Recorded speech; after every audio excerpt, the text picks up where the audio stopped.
Albert Einstein के दिमाग और से बहुत अलग और तेज था। आइए आज अल्बर्ट आइंस्टीन के बारे में विस्तार से चर्चा करते हैं। नमस्कार। अल्बर्ट आइंस्टीन का दिमाग औरों से बहुत अलग और तेज था। उनका दिमाग इतना खास था कि जब 18 अप्रैल 1955 को प्रिंसटन अस्पताल में उनकी मृत्यु हुई तो पैथोलॉजिस्ट थॉमस हार्वे ने उसे चुरा लिया। उन्होंने दिमाग को कई जगह पर छिपाया और उसका अध्ययन किया। अल्बर्ट आइंस्टीन का जन्म 14 मार्च 1879 को जर्मनी के उलूम में हुआ था।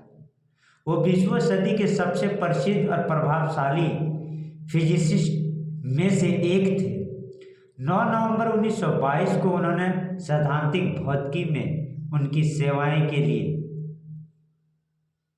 और विशेष रूप से फोटो इलेक्ट्रॉनिक इम्पैक्ट की खोज के लिए फिजिक्स में 1921 में नोबेल पुरस्कार दिया गया। उनका दिमाग औरों से बहुत अलग और तेज था।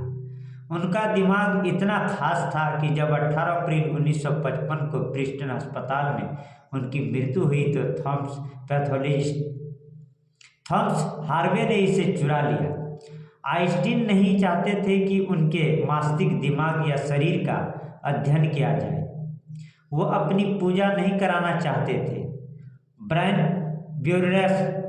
ब्यूरेल की 2005 की किताब post cards from the brain museum के अनुसार उन्होंने अपने अवशेषों के बारे में खास निर्देश पहले से ही लिख कर छोड़े थे।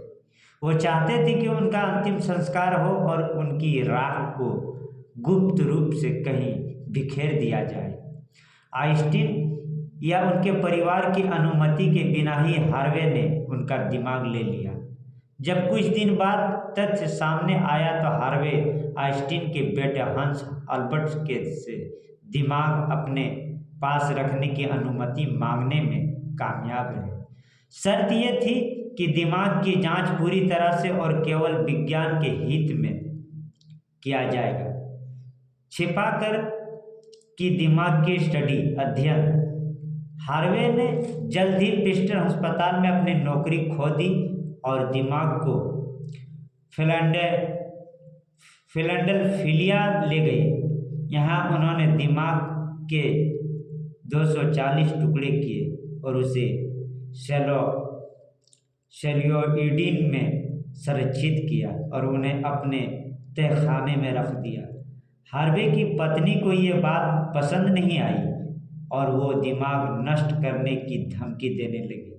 ऐसे में हार्वे दिमाग को अपने साथ मिडवेस्ट ले गए।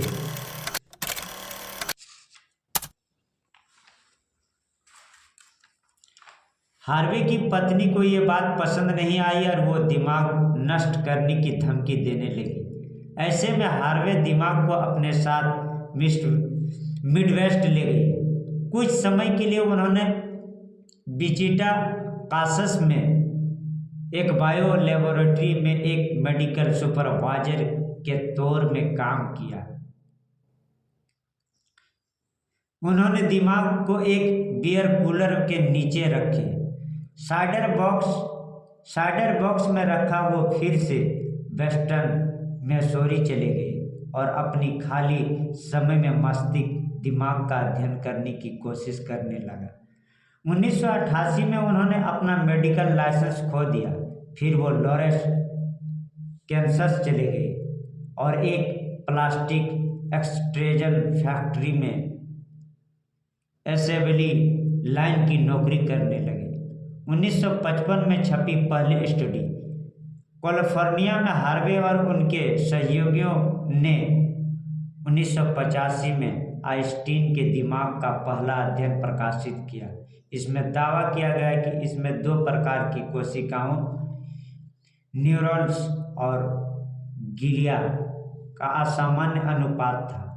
उस अध्ययन के बाद जांच अन्य स्टडी प्रकाशित हुए। इन अध्ययनों के पीछे शोधकर्ताओं का कहना है कि आइंस्टीन के मस्तिष्क का अध्ययन करने से बुद्धि के तांत्रिक संबंधी आधारों को उजागर करने में मदद मिल सकती है। माना जाता है कि आइंस्टीन ने प्रिंसटन कार्यालय में एक ब्लैक बोर्ड पर लिखा था। जो ये वीडियो आप